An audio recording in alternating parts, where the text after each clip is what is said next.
What's up, friends? Welcome back. We are going to be doing a live video interview recording for a podcast. This will actually be episode 305. We're recording it today. Today's episode that just went out is episode 300, but this one will be for episode 305, and excited to have a fun conversation for you today. So we will, of course, I'll see your comments and everything for those that are watching on LinkedIn or YouTube or on Twitter. So feel free to comment, share, and we will go from there. All right, let's make sure we have audio ready, and then I'm going to kick into the intro.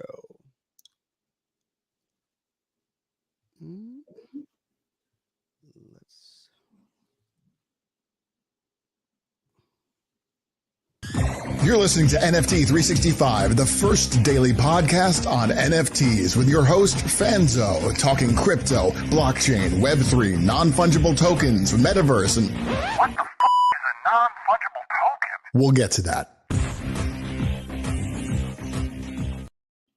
What's up, friends? Welcome back to another episode of NFT 365. And when we look into the future, when we look into understanding where all of this is going, a lot of what we have to think about is, how can we reimagine or even reinvent the solutions that we have to solving problems that, let's just say, some of them have been around since the beginning of time. Some of them have been born on the internet during Web 1, some of them born on social networks, content creation in Web 2, and some of them are problems that are going to arise here in Web 3 as well. But I think it's important for us to just to recognize that, throughout this process and throughout what we're working on, innovation is not only needed, but we are going to have failures. We're going to have trials and tribulations. But the beauty is supporting and amplifying those that are doing great things. We're going to have a fun conversation on a little bit of that and a lot more. But before we do that, we have to give a shout out to our sponsor, Crypto Business Conference. Crypto Business Conference is happening in beautiful San Diego, California, October 9th to the 11th. If you want to learn anything Web3, NFTs, crypto, even creator coins, definitely check it out. I'll talk a little bit more about that at the end of the podcast.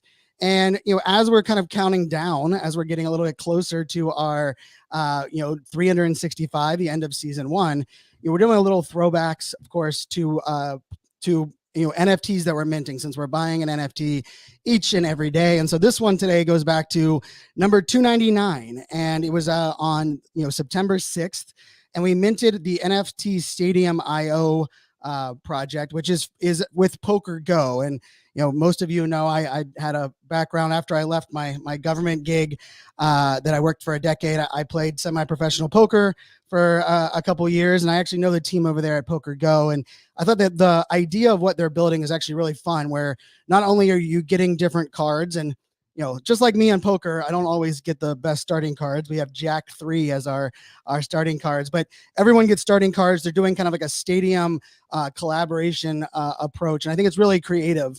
I believe they have about 100 or 150 NFTs that are left of their initial creation, but just thought it was a really fun, project that is doing some really innovative things that I think we can all look for. So definitely excited to have them as part of our package.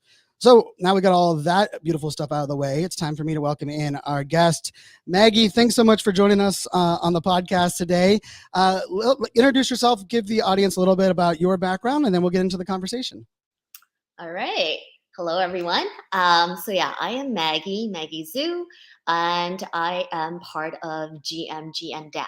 So GMGN is good morning, good night. It's a very Web3 memeable name for this DAO. And excited to be here. My background is actually kind of like Brian. I had a corporate job for a long time. So I was a lawyer before I entered the tech space. So trained as a corporate lawyer, practiced for a couple years. And then what I realized is, it's not what I want to do for the rest of my life. So I was kind of a little lost, to be honest. And, I just quit my job. I actually backpacked around a lot of different countries. I've been to about 30 countries, spent a whole month in Africa, Middle East, actually summited Kilimanjaro as well. And then through that journey, nature really teaches you that if you can summit the tallest mountain in Africa, you can go pick up a new skill and, really pave a new different career paths for yourself. So it's around that time that I discovered Ethereum, smart contract, and, just because of my legal background, I kind of grasped that concept of if two people enter into a contract, you actually don't need lawyers to go and execute that contract. You can rely on, just computers to go and execute it. I thought that was such a cool idea. And so I started going to all the different conferences, meetups. This is back in early 2017. And, that's when I discovered Decentral, which is, so I'm based here in Toronto, Canada. And Decentral is at the time the largest blockchain infrastructure company in Canada. So I joined the company and it was just a really steep learning curve, learned about how tokens work, how wallets work.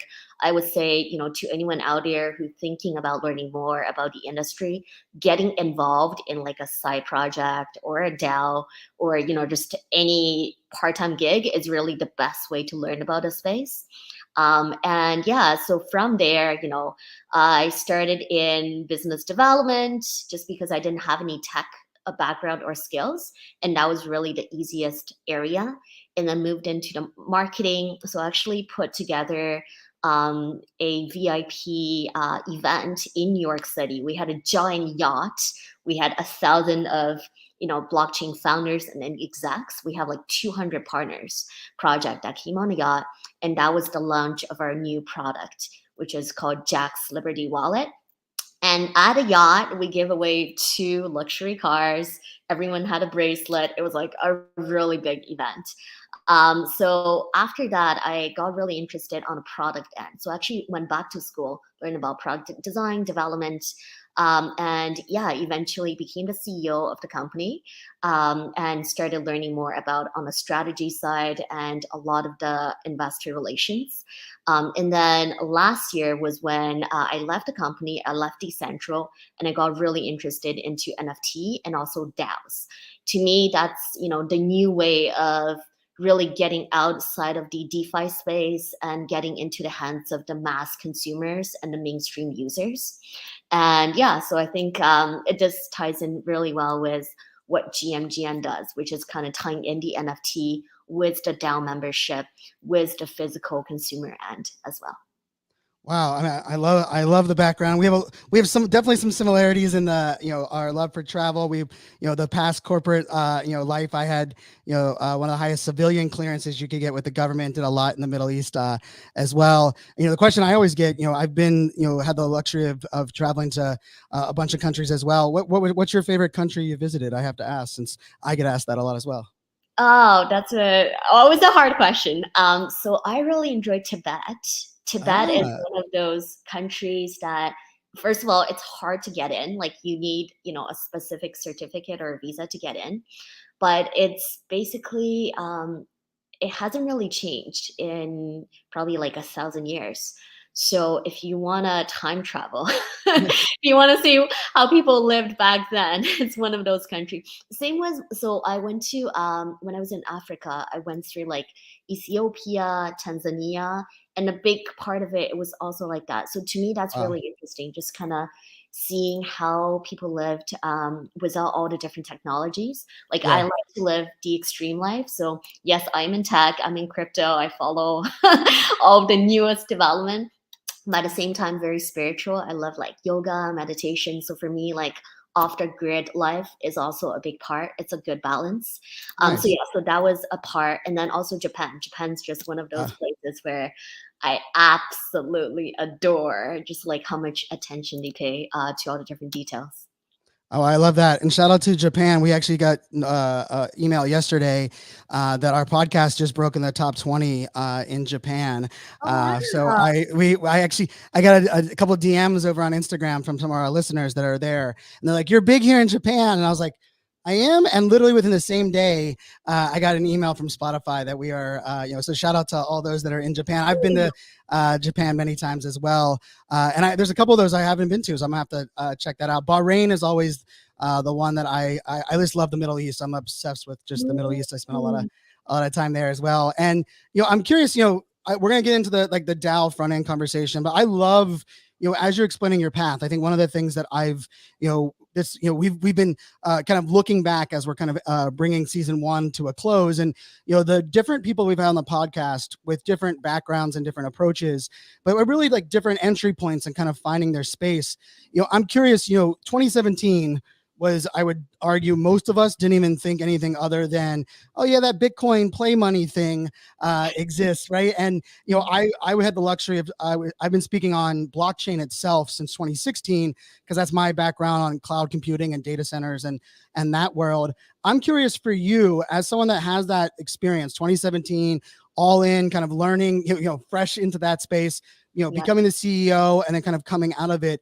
What are some of the things that like through that 2017 till now that can help us kind of like add perspective to this journey? Because although 2017 isn't that long ago, it's definitely long ago as far as blockchain adoption and such. How do you look at kind of like this entire landscape from when you first got in to where we're at today?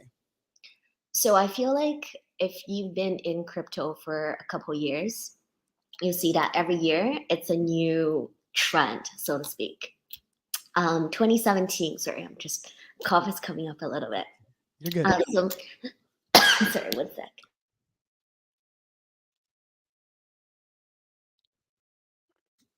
'20 is definitely the year, 2022 is definitely the year of, if you cough, people might get scared. So I'm glad we're on Zoom. That's not true. scaring anyone. So 2017 was the big like ICO bubble, right? So that's the year, a lot of people heard about blockchain. You're like, oh, it's just a new way of raising money. What I've seen is that if you stick long enough, so 2018 was something called STO, which is that security token offering. Yep. And then 2019, we started coming on to the whole DeFi, right? That's when a lot of like Uniswap or Aave started coming up. And then 2020, was kind of like the NFT started coming up. And then last year, 2021, NFT got bigger. And then the DAO started coming out as well. So I feel like every year there's this new trend or momentum of different projects in the space that start emerging. And to me, that's just so exciting because I think like, when I first got into blockchain, that was everything. That was my entire life. Like I studied everything. I learned, like I didn't really go out for a year. I just, that was really my life. I'm sure you maybe had some moments. But now like a big part of what I think about is how do I draw the parallel between this technology and my day-to-day life? And I think that's really the best way for people, the mass market, to understand this tech and to think like how to best integrate it. So a big trend I'm seeing this year is, for consumers, it's not, first of all, it's becoming easier for them to get a wallet and to, buy NFT. It's becoming easier than ever, which is great. And then second of all, they don't actually have to invest per se. They can, contribute their time and effort in return for a token or something else. And so that's like another way for people to start learning about a space without putting in like financial means. So there's all these different angles that I'm seeing that I think it's just going to start getting more mainstream adoption. I love that. And it's such a great, point of this, right? And actually many of our listeners, we've heard, we through the first part of this year, first 6 months of this year, we did a proof of podcast NFT. So if you listened, every day and you got 4 of our questions correct, we actually airdropped you an NFT each month for those that were getting it. And we had a couple people that said they've had 4 NFTs before they've invested or even created a mainnet wallet, as we were doing on one of the layer 2s with Rally. And I thought that's it's such an interesting conversation, because I feel like one of the things that I've always struggled with is that as soon as we add the financial component to the entry point or even to the vision of success, it changes kind of our relationship or how we approach things. So I'm so glad you brought that up. And that actually ties perfectly into like background with, as a lawyer, as someone that's gone with blockchain, and now talking a little bit of DAOs. I jokingly can say my expertise in DAOs comes from the fact that I've been a part of really bad ones, like multiple, like I can give use cases on, ones that were sold as a DAO that were not, didn't really understand what really autonomous meant, or even, what did it mean to actually build something that is kind of Web3 enabled. And then I've also kind of walked down that path where, if every NFT project needs to think of themselves as a business, now the DAO component is a really interesting kind of intersection. Can you talk a little bit about how you look at, DAOs, why DAOs are kind of an exciting, kind of add-on or even kind of bridge beyond what, traditional NFTs are? Absolutely. So, Brian, that's a really good point. I think, especially this year, there's a lot of buzz around DAOs. A lot of projects, so long they have a Discord, they're calling themselves a DAO, which isn't exactly correct. They call themselves a DAO and they call their Discord a community. And I don't think they've got either one of those correct. So it's funny that you brought that up. So I think like if we just step back, a DAO at its core is just a group of people that has a common interest. However, that also have a shared bank account. I think that's really the main thing about a DAO is that, when you pull resource together, you can raise money from the community, from angels, or from your NFT sale. And then you have this shared ledger. So, we use Gnosis, for example. And then you have this group of people that are all part of this DAO, and they can vote on how this shared asset is being used. I think that's the part that's missing in a lot of these other projects that call themselves a DAO. And there's different types of DAOs out there right now. So the most common one is the investment DAO. So that's like Flamingo DAO, the LAO. I think that's what a lot of people know DAOs for. And then the second type is more, I call them like DeFi DAOs. So like Uniswap has a DAO, right? Like Decentraland has a DAO, Aave has a DAO. But those DAOs, a lot of them is based solely for, for our next like database upgrade, what should the protocol be? So it's very technical. So it's not really for the average everyday user. And then the third type of DAO is actually what we're building at GMGN, which is this e-commerce or consumer DAO. And what we're doing is, a DAO is this concept, this idea. It's not very tangible. But if we can tie it with a physical product, say your coffee, or your cereal, or a chocolate bar. So all of these are basically product partners of the GMGN DAO. Now we're saying, okay, so every time you go and you buy our cereal, we have a marketplace built on Shopify.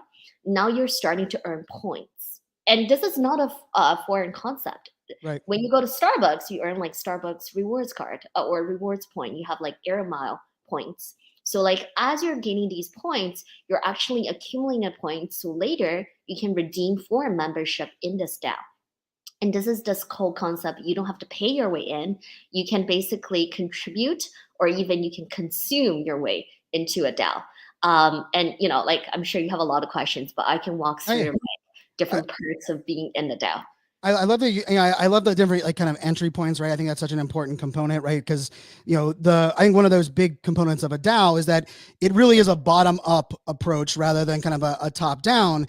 And I think a lot of DAOs, at least my experience with DAOs, they want to approach it where it's kind of like equality and this idea of empowering people for tokenized voting. But then they kind of fall into the rich get richer, or whoever is the biggest whale, whoever has the most money that bought the most voting power. And let's face it, we might as well just go back to Web 2, structure in that point. So I love that you kind of, brought up those different, kind of components that build within a DAO.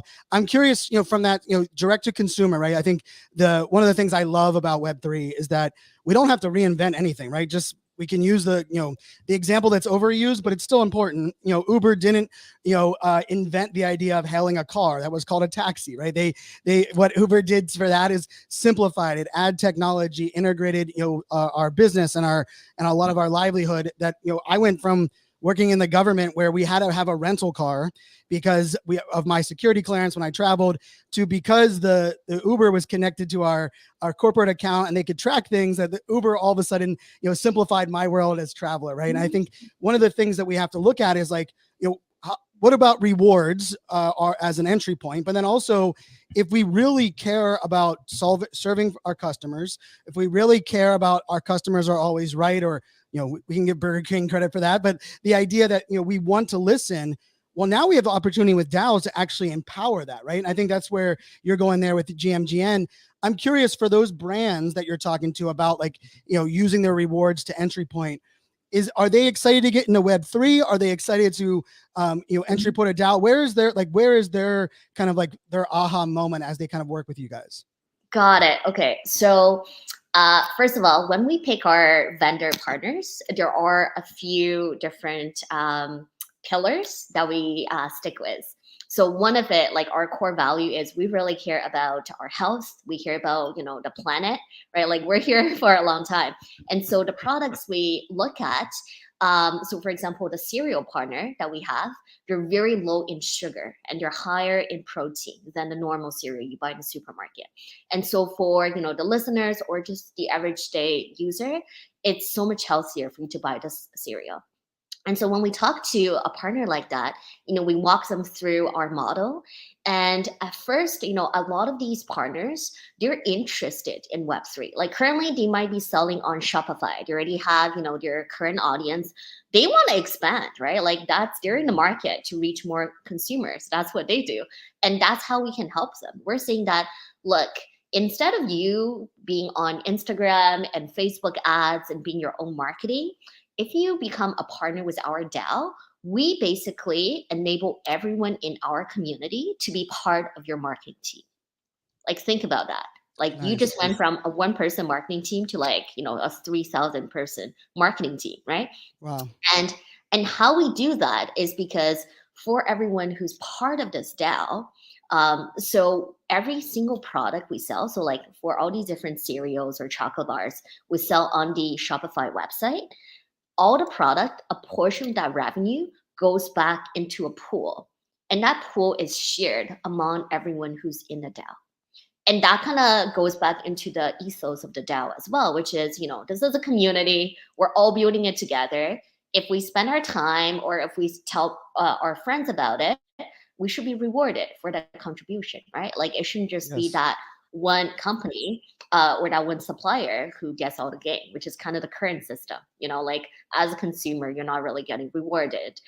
So I think it ties really well with the whole ethos that, if you contribute, we recognize that. And we'll have a back-end dashboard actually that tells you, here's the specific target actions you can do.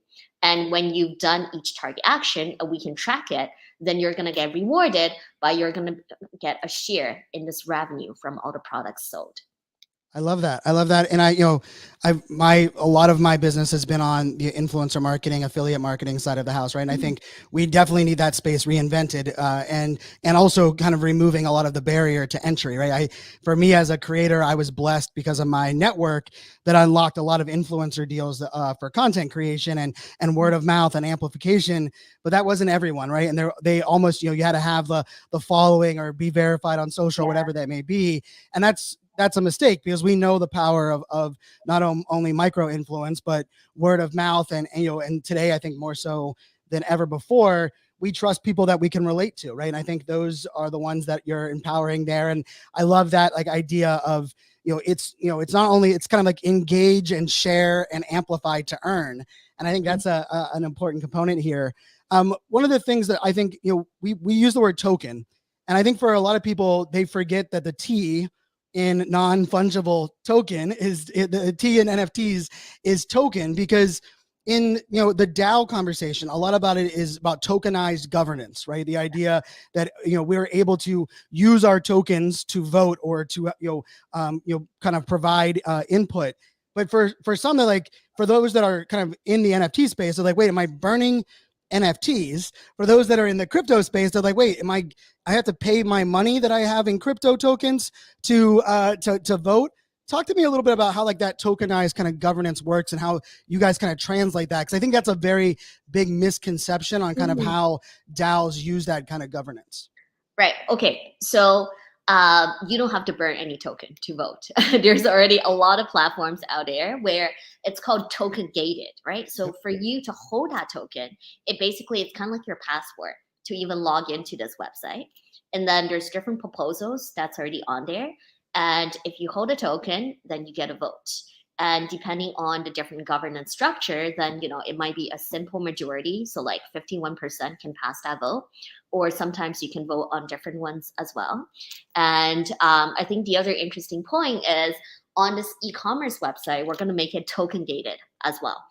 Meaning, just like any Shopify website, the public can come and they can buy the product. However, if you hold a specific NFT, then when you connect your wallet, you're going to get specific discounts or perks that only you have. So for example, we're partnering up with this NFT community called On-Chain Monkeys. And, big shout out to Amanda and Bill Tai for that.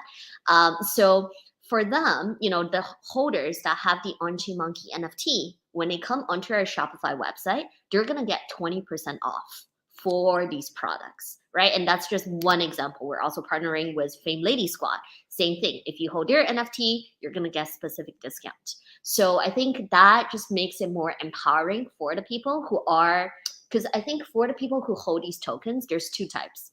One is, obviously they're in for the investment. They think it's going to go up, so they hold a token. But I think the other type is that people who really believe in the project, who believe in that vision. Yep. And those are the people that we want to reward. It's like same with GMGN. Like you're here because, you believe that our vision of when we get, so like for us to really get that mainstream adoption, we believe that we have to go through the products that people use every day. And that's the easiest way to really onboard them onto this new technology. And, as you're buying these different products, they're earning points. And then they can start using your points to start like actually influencing the products, like how the products are made, how the products are being marketed or delivered. Like that's a very empowering thing for the everyday consumer. And so, for people who are part of our DAO, they believe in that vision. And those are the people we want to reward. I mean, I think everyone wants, their voice to be heard or have a say, especially in the things they're passionate about. And I love that you're working On-Chain Monkey. Shout out to them. Fame Lady Squad. We've had that entire team. Board Becky was one of my very first guests way back when, and we had Data and we had NFT Ignition on the show as well. So we are big fans of that community and what they're doing. And actually for our merch, like for our community, for our merch, we've actually token gated our merch with our Shopify store as well. So if you hold one of our NFTs that you bought back in December of last year, you have a different Shopify storefront with exclusive merch compared to the public front door or those that just hold our coin. So I love that, like that integration. And I couldn't agree more. A lot of this token gating, a lot of this ability for us to provide additional downstream value really is great for not only the holder, but for these brands, right? The brands that are, I believe, transparent and truly want to innovate and work with their customers. This is everything, right? The ones that are scared of this are the ones that have been selling unicorns and rainbows and BS for far too long. And, it's my own personal opinion, but I just think, part of this comes down to like, we can now as brands and your partners can back up the saying of like, community is the future of business, and we believe in our customers, and we want to listen to what our customers have to say. So I love that, and I tip my hat to the partners that are jumping on, because the more that are jumping on as early adopters, they're going to inspire the other brands and a lot of those other people, as well. I'm curious from the lawyer side of your background, as well as kind of that blockchain side. There seems to be some concern for those getting involved in DAOs on kind of how all of that kind of fits in, depending on the country you live in, or where does it show up on, as far as idea of a security or kind of that balance of is what am I buying, getting me something that might be something I have to share down the road. How do you kind of approach those that are kind of because I think we know for a fact regulation is coming, and there's some things that have yet to be discovered, and trying to govern on 1990 rules in 2022 is just a misstep as a whole. But how are you approaching that conversation, especially with your background, with those that might have a little bit of concern about what does a DAO mean to them?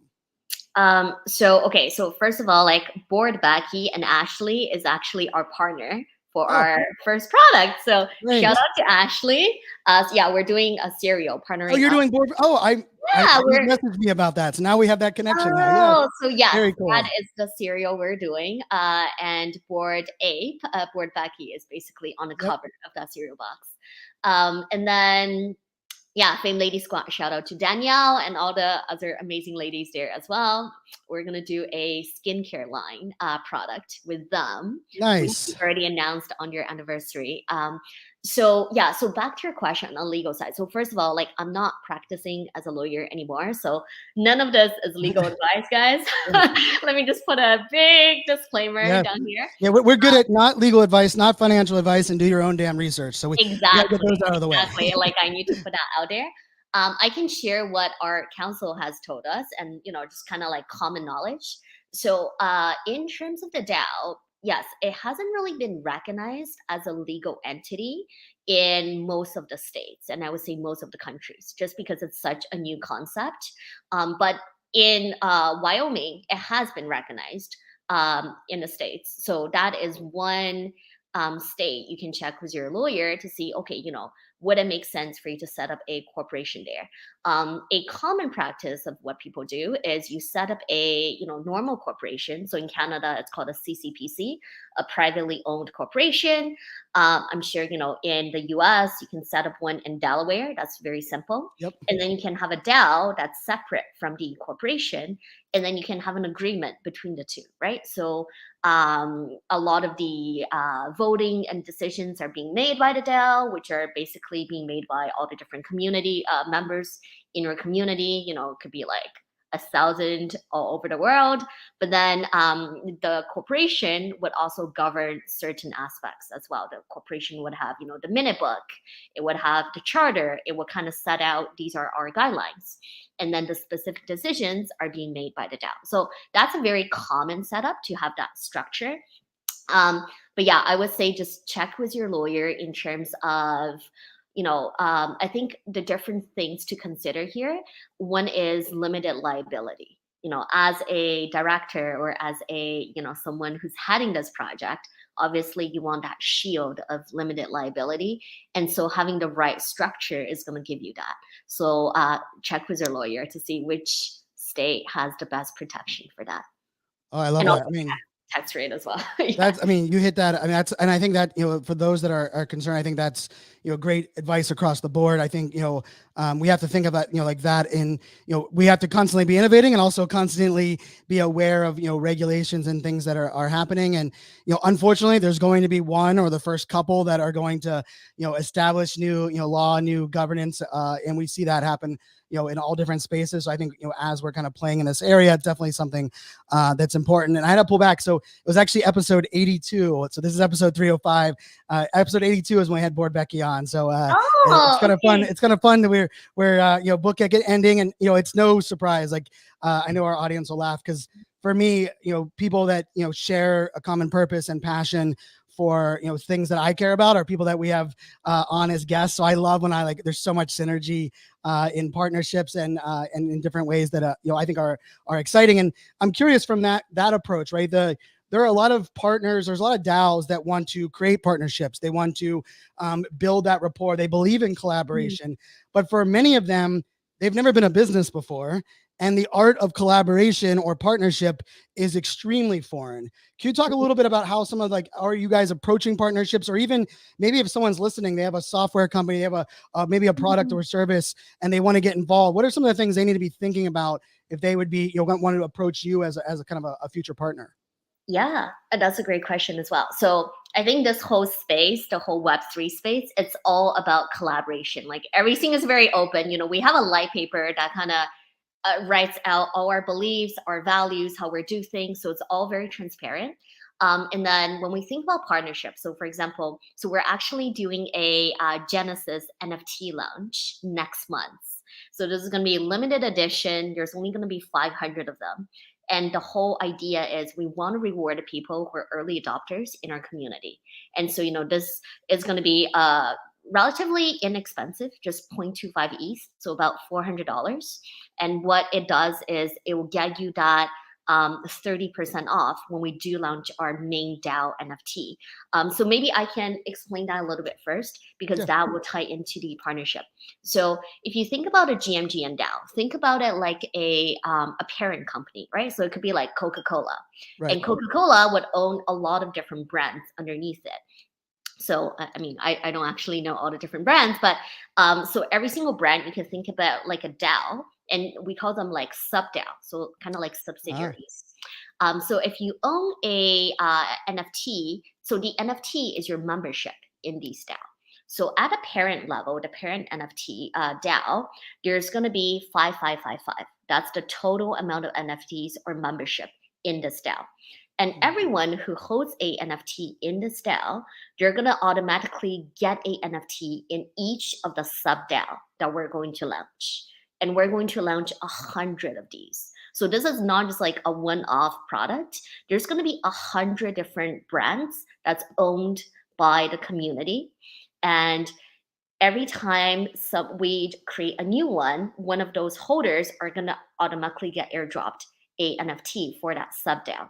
And so for the sub DAO, it's kind of like that Bored Ape and Mutant Ape model, right? So this way, we can ensure that every single time we create a new sub DAO, there's going to be enough community support behind them, because all the people in the previous DAOs that's already automatically get airdropped, they now can support that new sub DAO. So this whole model, we spend a lot of time thinking about, token economics. How do we really align the incentive between all the different stakeholders, right? The stakeholders being the DAO members, the product vendors or brands, and then also the consumers. So how do we set things up in a way that everyone will win? It doesn't matter who you are in this ecosystem, you're going to win. Like that's the best way to ensure that everyone is in to push this forward. So tying back to the partner vendors that we're looking at. So for this Genesis Mint, we're going to reach out to 5 different partner communities and basically allocate a certain portion. Because it's so limited edition, we're only allocating a certain portion to our partner community. And we already have a lot of relationship with our partner communities, because so we were at Bitcoin Miami, we were at NFT New York, we're at the DAO NFT. So I think these IRL events or conferences honestly is the best way for you to meet other projects, to talk about things. And people like that face-to-face interaction still, especially this day and age, right, where it's just meetings every day. So because of these interactions, we already have a lot of, our relationship with Fame Lady Squad, relationship with the On-Chain Monkey, like those were all established through these events and through personal connections. But then the other communities we're reaching out to, a big part of it is if you're already in their Discord or in their DAO or hold one of their NFT, it's just that much easier. So for example, I'm a big fan of Friends with Benefit. I went to their events in New York. And they're like, honestly, they're awesome. They're all like artists, creative people, who are not really here for the money, but who are here for the passion and the vision. So that is a great community. So what we do is we put together this partnership proposal plan. It's just a one-pager. It's very simple, but it lays out clearly. It's like, here is the benefit you're going to get by partnering up with us and by getting this NFT, Genesis NFT, and here's our ask.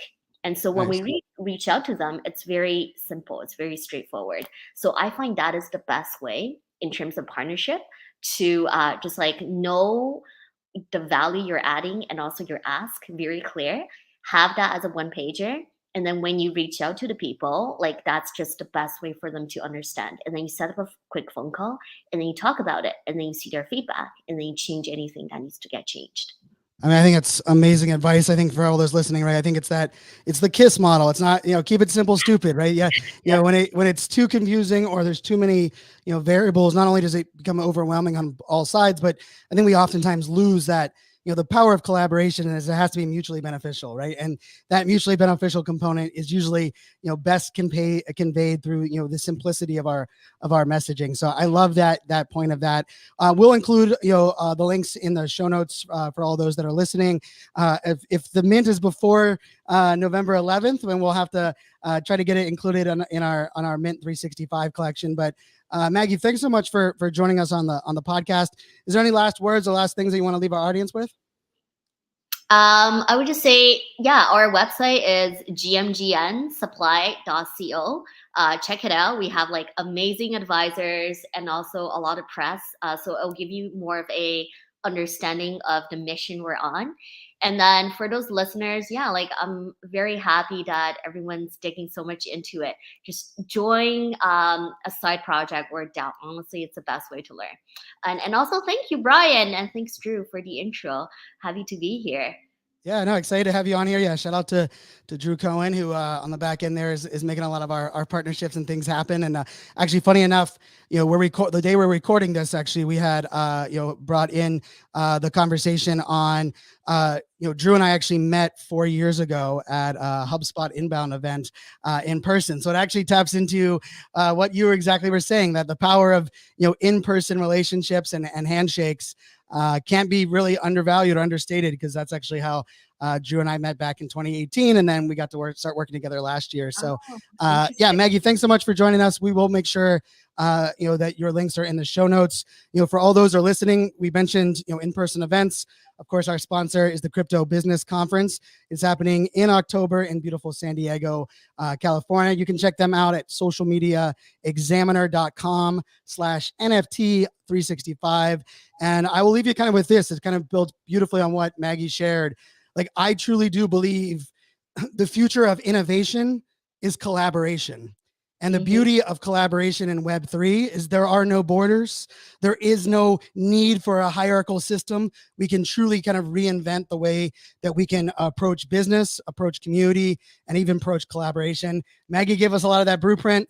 Now the question is, who's willing to take the action? So until tomorrow, my friends, make it a great day. Cheers. Ohio! For your Japanese listeners. There you go. Perfect. Cheers.